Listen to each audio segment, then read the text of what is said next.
I think that my contributions really have been to the dimensions of strategy, ecological strategy, across plants. That is, things that they all do in common, but they vary quantitatively in how they do it.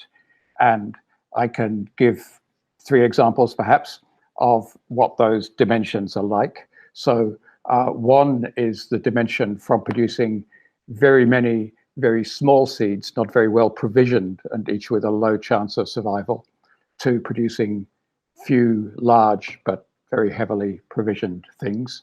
And lots of other things, the method of dispersal you use and so forth, are correlated with that. Second is what has come to be known as leaf economics, the leaf economic spectrum. And this is a spectrum from building your leaf area, which captures the light for plants very cheaply. So it is very profitable. You capture a lot of light per unit of investment, but the leaf does not live very long. So the revenue stream does not persist for a long time. And at the other end of the spectrum, you have species which build relatively expensive leaf area with a low rate of return per week, but a revenue stream that lasts for a long time. And thirdly, there is a spectrum from capturing carbon dioxide by using a lot of nitrogen in carbon dioxide capturing proteins, but not so much water. At the other extreme, using not so much nitrogen in those proteins, but more water. And again, you find a variation in this across the world and between different plant species.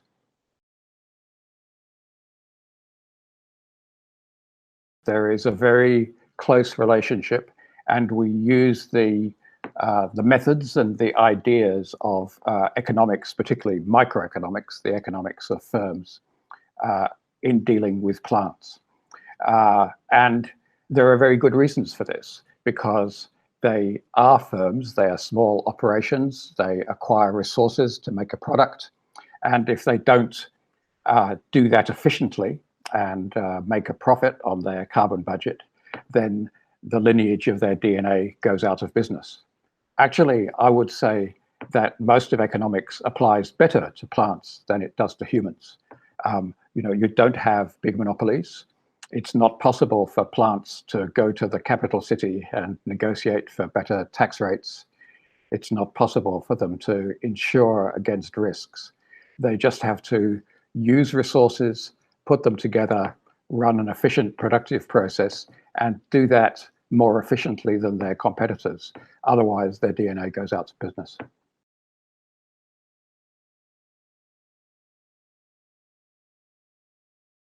What my research does is it tries to understand species in a more systematic way. And ecosystems are made up of species. Ecosystems are a machine where the cogs and the levers and the connecting rods are species. And so being able to understand how those pieces of machinery work is a prerequisite for being able to forecast the consequences of any kind of change.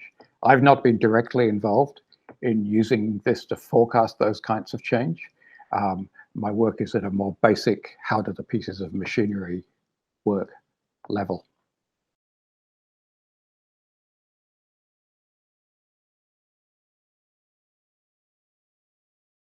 So as far as what we should do about it, we should simply stop burning fossil fuels. Actually, we should have stopped burning fossil fuels 30 years ago, when there were already many reports explaining what was going to happen if we didn't, and pointing out that it was urgent. And of course, both the strength of the evidence and the urgency of the matter has only become greater since that time. As far as what loss of species means, one thing that's very important that it means to me is that species really are heritage. So on average, a species will have 1 million years of history separate from its closest relative sister species. Now, A million years is a long time. A million years is 200 times more heritage than the pyramids of Egypt.